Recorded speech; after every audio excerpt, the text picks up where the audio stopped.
अल्हम्दुलिल्लाह वस्सलातु वस्सलाम रसूलुल करीम अम्मा बाद आउज़ु बिल्लाहि मिनश शैतानिर रजीम बिस्मिल्लाहिर रहमानिर रहीम.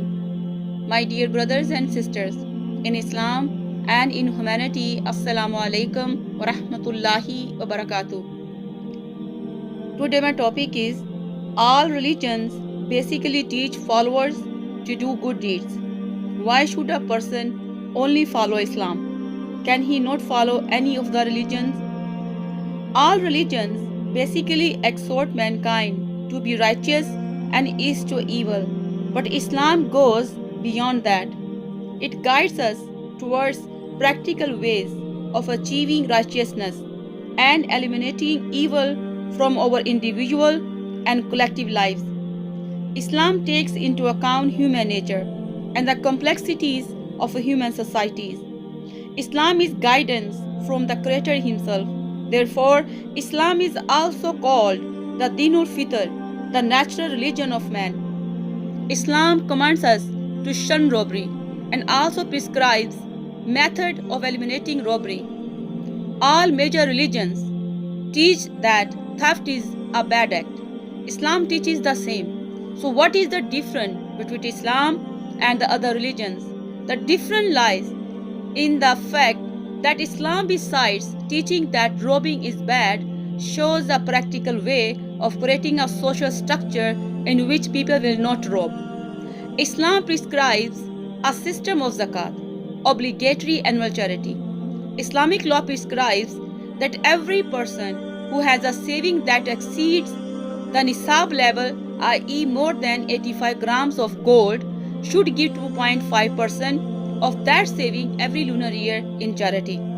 If every rich person in the world gives zakat sincerely, poverty will be eradicated from this world. Not a single human being would die of hunger. Islam prescribes chopping off the hands of the convicted robber. The glorious Quran says in Surah Maida, "As to the thief, male or female, cut off his or her hands."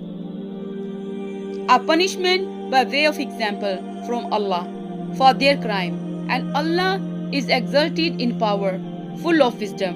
Al-Quran 5 verse 38. Someone may say, chopping off the hands in this 21st century, Islam is a barbaric and cruel religion. The United States of America is supposed to be one of the most advanced countries in the world. Unfortunately, it also has one of the highest rates of crime, theft, and robbery. Suppose the Islamic Sharia is implemented in America, i.e., every rich person gives zakat 2.5% of his savings in charity above 85 grams of gold every lunar year, and every convicted robber has his or her hands chopped off as a punishment. Will the rate of theft and robbery in America increase, remain the same, or decrease? Naturally, it will decrease. Moreover, the existence of such a state law would discourage many a potential robber. I agree that the movement of theft that takes place in the world today is so tremendous that if you chop off the hands of all the thieves, there will be tens of thousands of people whose hands will be chopped off. The point here is that the moment you implement this law, the rate of theft will decline immediately. The potential robber would give it a serious thought before jeopardizing his limbs. The mere thought of the punishment itself will discourage majority of the robbers. There will be barely be a few who would rob. Hence, only a few persons' hands would be chopped off, but millions would live peacefully without fear of being robbed. Islamic Sharia is therefore practical and achieves results. All the major religions declare the molestation and rape of women as grave sin. Islam teaches the same. What then is difference between Islam and the other religions?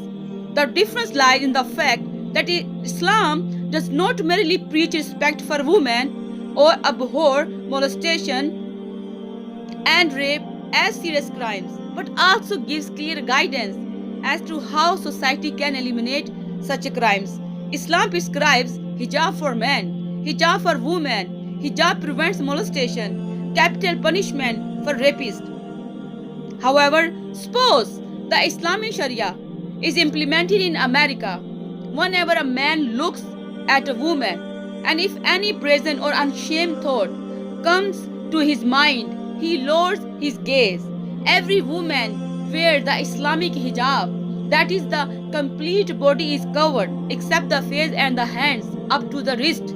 After this, if any man commits rape, he gets capital punishment. The question is, will the rate of rape in America increase? Will it remain the same or will it decrease? Naturally, it will decrease. Islamic Sharia gets results. Islam is the best way of life because its teachings are not doctrine, rhetoric, but practical solutions for the problems of mankind. Islam achieves results both at the individual and collective levels. Islam is the best way of life because it is a practical, universal religion, not confined to any ethnic group or nationality. Wassalamu alaikum wa rahmatullahi wa barakatuh.